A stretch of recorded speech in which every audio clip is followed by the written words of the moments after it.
ಯಾವಾಗ ನೋಡಿದ್ರು ಜಾಂಕಿ ಜಾಂಕಿ ಅಂತ ಈ ರೀತಿ ಕೂಗ್ತಾನೆ ಇರ್ತಿಲ್ಲ. ಒಳಗಡೆ ಸಾಕಷ್ಟು ಕೆಲಸ ಐತೆ. ಏನ್ ಕೆಲಸ ಇತ್ತು ಅಷ್ಟೇ? ಮದುವೆಯಾದ ಹೊಸದರಲ್ಲಿ ಹೀಗೆ ಗಂಡನ ಮೇಲೆ ಅಸಡ್ಡೆ ತೋರಿದರೆ ಹೇಗೆ? ನೋಡಿ, ನಿಮ್ಮ ಕೆಲಸ ಅಡಿಗೆ ಮನೆಯಲ್ಲಿ ಅಲ್ಲ, ನನ್ನ ಮನಸ್ಸನ್ನು ಸ್ವಲ್ಪ ಕೊಂಚ ತೀರಿಸಬಾರದು. ನೋಡಿ, ನನ್ನ ಮನಸ್ಸಿನಲ್ಲಿ ಸಾವಿರಾರು ಕನಸುಗಳಿರ್ತವೆ, ಅವನು ತಾವು ನೆರವೇರಿಸಬಾರದೆ. ಯಾರು ಇಲ್ಲ ಎಂದವರು ಗಂಡ ಹೆಂಡತಿಯನ್ನು, ಹೆಂಡತಿ ಗಂಡನನ್ನು ಹೊಂದಾಣಿಕೆಯಿಂದ ಬಾಳಿದರೆ ಅಷ್ಟೇ ಸಾಕು. ಎಷ್ಟೇ ಆದ್ರೂ ನಿಮ್ಮ ಸೇವೆ ಮಾಡೋ ದಾಸಿ ಅಲ್ಲವೇ? ಜಾನಕಿ, ಪತಿಯ ಪಾದ ಸೇವೆಗೆ ದಾಸಿ ಅಲ್ಲ, ನೀನು ನನ್ನ ಪಾಲಿಗೆ ದೇವತೆ. ನನ್ನ ಮನದ ವೇದನೆಯನ್ನು ಅರ್ಥ ಮಾಡಿಕೊಳ್ಳಬಾರದು. ಈ ಮಾತು ಸತ್ಯವಾಗಲಿ. ಈ ಜಗದೀಶ ಒಂದೇ ಒಂದು ಮಾತು ಆಡಿದರೆ ಸಾಕು, ನಿನ್ನ ಮಾಂಗಲ್ಯ ಸಾಕ್ಷಿಯಾಗಿ ಯಾರೂ ವಹಿಸುವುದಿಲ್ಲ. ಬಸವನವರು ಹೇಳಿಲ್ಲವೇ, ಸತಿಪತಿಗಳನ್ನಾದ ಭಕ್ತಿ ಹಿತವಾಗಿ ಒಪ್ಪುವುದು ಆ ಶಿವನಿಗೆ ಎಂದು. ಈಗ ನಾನು ಏನ್ ಮಾಡ್ಬೇಕು ಅಂತ ಗೊತ್ತಾಗ್ತಾ ಇಲ್ಲ. ಇಷ್ಟೊಂದು ನಾನು ಒಳ್ಳೆ ಮಾತಾಡ್ತಾ ಇದ್ರೆ ಓಹೋ, ನಿನ್ನ ಸುಂದರವಾದ ಸುಕೋಮಲವಾದ ಕೈಯಿಂದ ಒಂದು ಕಪ್ಪು ಕಾಫಿ ಅಷ್ಟೇ ತಾನೇ. ಹೀಗೆ ಹೋಗಿ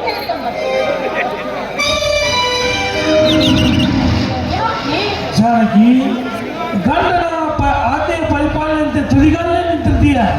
ನನಗೆ ಚೆನ್ನಾಗಿ ಗೊತ್ತು, ಸ್ವಲ್ಪ ನೀರು.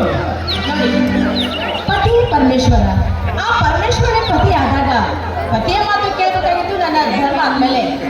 ಅದೇನಂತ ಹೇಳ್ಬಿಟ್ರೆ ತುಂಬಾ ಚೆನ್ನಾಗಿರುತ್ತೆ ಅಷ್ಟೇ.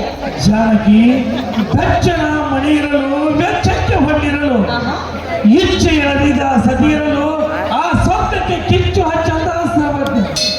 ನೋಡಿ, ನಾವು ನಿಮ್ಮ ಮುಂದೆ ನಿಂತ್ಕೊಂಡ್ಬಿಟ್ರೆ ವರದಿ ಮಾಡೋದ್ರಲ್ಲಿ ನೀವೆಲ್ಲಿ ಸೇಬಣ್ಣು ಆಗ್ತಿರೋ ತರ ತುಂಬಾ ಭಯ ಆಗ್ತಾ ಇದೆ ಅಷ್ಟೇ. ಸುಂದರವಾದ ಹೆಂಡತಿಯನ್ನು ಕೊಂಡು ವರ್ಣಿಸೋಕೆ ಆ ಕವಿನ ಆಗಿರ್ಬೇಕೇನು? ನಿನ್ನ ಮುಖ ಅದೆಷ್ಟು ಸುಂದರ. ಸಾಕು ಸಾಕು, ನೀವು ಒಳ್ಳೆ ಮಾಡೋದು ನೋಡ್ತಾ ಇದ್ರೆ ನನಗೆ ತುಂಬಾ ನಾಚಿಕೆ ಆಗ್ತಾ ಇದೆ. ಇವಾಗ ನಾನು ಏನ್ ಮಾಡ್ಬೇಕು ಅಷ್ಟೇ ಹೇಳಿ. ಇವಾಗ ನೀವೇನು ಕಾಫಿ ಕುಡಿದ್ರು ಅಥವಾ ಬರೀ ನಾನು ಒಳ್ಳೆ ಮಾತಾಡ್ತಿರೋ ಅಷ್ಟೇ? ಜಾನಕಿ, ಕಾಫಿ ಕುಡಿಯೋ ಮೂರು ಹಾಳಾಗೋಯ್ತು. ನನ್ನ ಮನಸ್ಸಿನಲ್ಲಿ ಏನೋ ಆಸೆಗಳು ಚಿಗುರು ಹೊಡೆಯುತ್ತಿದೆ.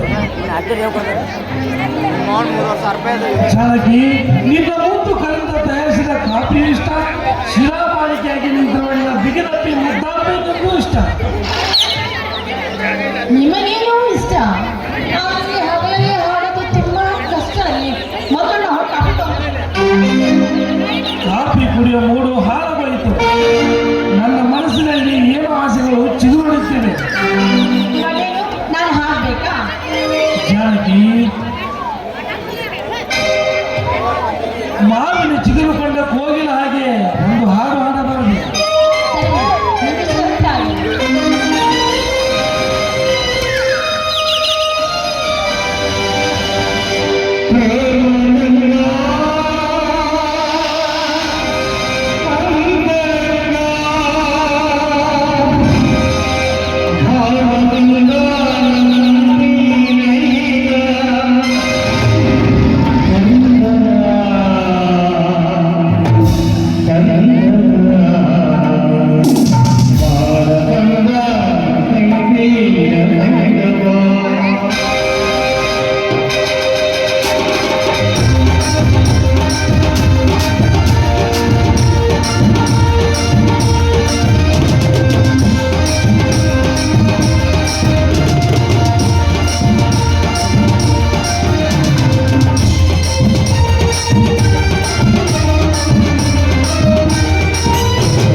ನಿಮ್ಮ ಪಯಣ ಈ ಕಡೆ ನೀವು ಮದುವೆ ಆಗಿರಿಂದ ನಾನು ನೋಡೇ ಇರಲಿಲ್ಲ. ನೋಡಿಕೊಂಡು ಹೋಗೋಣ ಅಂತ ಬಂದಿದೆ. ಅಂದಾಗ ಜಾನಕಿ ಚೆನ್ನಾಗಿದೆಯಾ? ಯಾಕ್ರೆ ನೋಡಿದ್ರೆ ಹೇಗೆ ಅನಿಸ್ತಾ ಇದೆ? ಎಲ್ಲಿ ತಾನೇ ಹೆಂಡತಿ ನೆಲಕ್ಕೆ ಕಾಲಿಟ್ರು ಸೌದು ಹೋಗ್ತಾಳೆ ಅಂತ ಚಿಂತೆ ಮಾಡೋ ಗಂಡನ ನನಗೆ ಚಿಂತೆ. ಅಯ್ಯೋ ಐ ಆಮ್ ಸೋ ಸಾರಿ, ಪರಿಚಯ ಮಾಡಲು ಮರ್ತಿದ್ದೆ. ಏನ್ರಿ ಇವರು ನನ್ನ ಕಾಲೇಜ್ ಮೇಟ್, ಇವ್ರ ಹೆಸರು ಪ್ರತಾಪ್ ಅಂತ. ನಿಮ್ಮ ಪತಿಯನ್ನ ಪರಿಚಯ ಮಾಡಿಸಿಕೊಟ್ಟಿದ್ದಕ್ಕೆ ತುಂಬಾ ಒಳ್ಳೆಯ. ನೀವು ಸ್ವಲ್ಪ ಮಾತಾಡ್ತಾ ನಿಂತ್ಕೊಳ್ಳಿ, 2 ಕಪ್ ಕಾಫಿ ತೆಗೆದುಕೊಳ್ತಾರೆ. ನೇರವಾಗಿ ಬಂದು ಮದುವೆಗೆ ಹರಿಸುವರಷ್ಟೇ ನಿಜವಾದ ಸ್ನೇಹಿತರಲ್ಲ, ದೂರ ಬಿದ್ದುಕೊಂಡೇ ಶುಭವಾಗಲಿಂದ ಹರಿಸುವರು ನಿಜವಾದ ಸ್ನೇಹಿತರು. ವೆರಿ ಗುಡ್, ನೀವು ಬಹಳ ಚೆನ್ನಾಗಿಯೇ ಮಾತನಾಡ್ತಿದ್ದೀರಿ. ನೋಡಿ ಪ್ರತಾಪ್, ನನ್ನ ಮಾತು ಅವರಿಗೆ ಇವಳಿಗೆ ತುಂಬಾ ಇಷ್ಟ. ನೋಡಿ ನೀವು ಬಂದಿದ್ದು ನೋಡಿ ಹಾಗೆ ಇದು ಹೋಗುತ್ತಾಳೆ. ಜಗದೀಶ್, ಹೇಗೆ ಅನಿಸುತ್ತದೆ ಹೊಸ ಜೀವನ?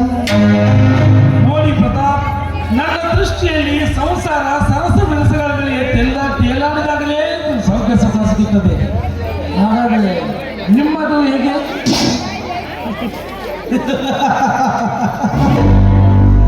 ನಾನಿನ್ನು ಮದುವೆಯಾಗದ ಅನವಾರಿತ. ಮುಂದೆ ನನ್ನ ಒಂದು ಮದುವೆ ಅನ್ನೋದಿರುತ್ತದೆ. ನಾ ಕಟ್ಟಿದ ಆಸೆ ಅದು ನನ್ನ ಕೈಗೂಡಿದಾಗ ಮಾತ್ರ ಅದು ಏನೋ ಈಗ ಸದ್ಯ ಮದುವೆ ಆಗದೇನೋ ಇರ್ಬೋದು. ಇರಲಿ, ನಿಮ್ಮ ಹೊಸ ಜೋಡಿಗೆ ನನ್ನ ಕಡೆಯಿಂದ ಶುಭ. ಅವರಿಗೆ ಇವನ್ಯಾಕೆ ಇಲ್ಲಿಗೆ ಬಂದ? ಸುಮಿತ್ರಾ, ಇವಳು ಜಾನಕಿಯ ಕ್ಲಾಸ್ಮೇಟ್ ಪ್ರತಾಪ್ ಅಂತ. Thank you. ನಮಸ್ಕಾರ.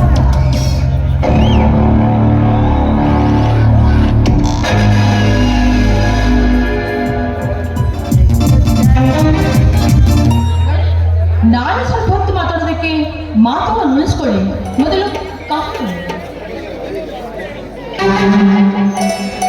Mister Jagadish, I am Janaki.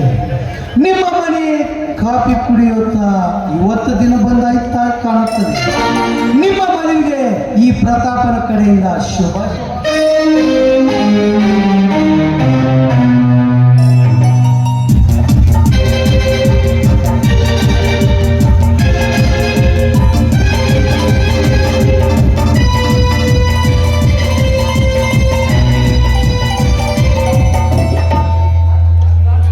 All the best Jagadish. ನಾನು ಇನ್ನು ಹೋಗಿ ಬರ್ತೀನಿ. ನಾನು ಹೋಗ್ತಾ ಬರ್ತಾನೆ ಇರ್ತೇನೆ. ಅದು ನಾನು ಇದೇ ಫ್ಯಾಕ್ಟ್ರಿಯಲ್ಲಿ ಓಡಾಡ್ತಾ ಇರುತ್ತೆ. ನಾನು ಬರ್ಲಾ ಜಾನಕಿ? ತಾವಿನ್ನು ಹೋಗಿ ಬರಬಹುದು. ಇದು ನಿಮ್ಮ ಮನೆ. ಆವಾಗ ಬರ್ತಾ ಇರಿ. ಹೇಗೆ ಪ್ರಪಂಚದಲ್ಲಿ ಇಂಥ ಉತ್ತಮ ಸ್ನೇಹಿತರು ಸಿಗುವುದು ಬಹಳ ವಿರಳ. ಸುಮಿತ್ರಾ, ಸುಮಿತ್ರಾ,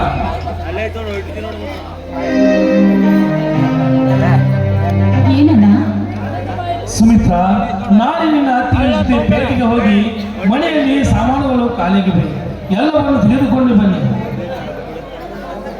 ನೋಡಿ, ಅದೆಲ್ಲ ನನಗೆ ಇಷ್ಟ ಇಲ್ಲ. ಬೇಕಿದ್ರೆ ನೀವಿಬ್ರೆ ಹೋಗಿ ತೆಗೆದುಕೊಂಡು ಬನ್ನಿ. ಜಾನಕಿ, ಅಣ್ಣ, ಜಾನಕಿ, ನೋಡೋಣ, ನನಗೆ ನಾಳೆ ಸ್ಪೆಷಲ್ ಕ್ಲಾಸ್ ಇದೆ. ಅದಕ್ಕಾಗಿ ನೀನು ಅದಕ್ಕೆ ಇಬ್ರು ಹೋಗಿ ಸಾಮಾನು ತೆಗೆದುಕೊಂಡು ಬನ್ನಿ. ನಾನು ಹೋಗ್ತೀನಣ್ಣ.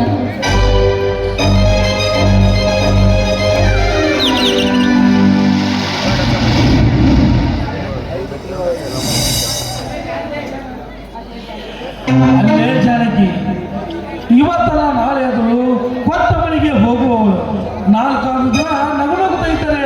ನಿಮ್ಮಪ್ಪನ ಮನೆ ಗಂಟೆ ಹೋಗ್ತಿತ್ತು. ನೋಡಿ ಮಿಸ್ಟರ್ ಲವ್ಲಿ ಹಸ್ಬೆಂಡ್, ಇದು ನನ್ನ ನಿಮ್ಮ ವ್ಯವಹಾರ. ನಮ್ಮಿಬ್ಬರ ಪ್ರೀತಿಯಾಗಿ ಅದೆಂತ ವ್ಯವಹಾರ ಬಂದರೂ ಚಿಟ್ಟಿಗೆ ಹೊಳದಲ್ಲಿ ನಾನು ಮುಗಿಸ್ಕೊಳ್ತೀನಿ. ನಿಮ್ಮ ತಂಗಿ ವಿಚಾರ ಅಂತ ಬಂದ್ರೆ ಅದು ಈಗಲ್ಲ, ಯಾವ ಜನ್ಮದಲ್ಲೂ ಸಾಧ್ಯವಿಲ್ಲ. ನನಗೆ ಇನ್ನೊಬ್ಬರಿಗೆ ಕೈಯಾಳಾಗಿ ದುಡಿದು ಅಭ್ಯಾಸವಿಲ್ಲ. ನನ್ನ ಕೈ ಕೆಳಗಡೆ 10 ಜನರನ್ನು ಕೆಲಸ ಮಾಡಿಸ್ಕೊಂಡು ನನಗೆ ಅದನ್ನೆಲ್ಲ ಹೇಳಿದ್ರು ನೀವೇ ಮಾಡ್ಕೊಳ್ಳಿ. ಈ ಹೆಂಗಸರ ಸ್ವಭಾವನೆ ಇಷ್ಟೇ. ತಂಗಿಯನ್ನು ಮನೆಯಲ್ಲಿ ಇಟ್ಟುಕೊಂಡು ಮದುವೆ ಆದ್ದು ನನ್ನದೇ ತಪ್ಪು. ಇದರಲ್ಲಿ ನನ್ನ ತಂಗಿ ಒಳ್ಳೆಯವಳೆ. ಏನೇ ಆಗಲಿ, ತಪ್ಪುಲಿಯಾದ ನನ್ನ ತಂಗಿಯನ್ನು ಕಣ್ಣೀರಿನಂತೆ ನೋಡಿಕೊಳ್ಳುವುದೇ ನನ್ನ ಕರ್ತವ್ಯ. ನಾನೇನು ಹೋಗಿ ಬರ್ತೇನೆ.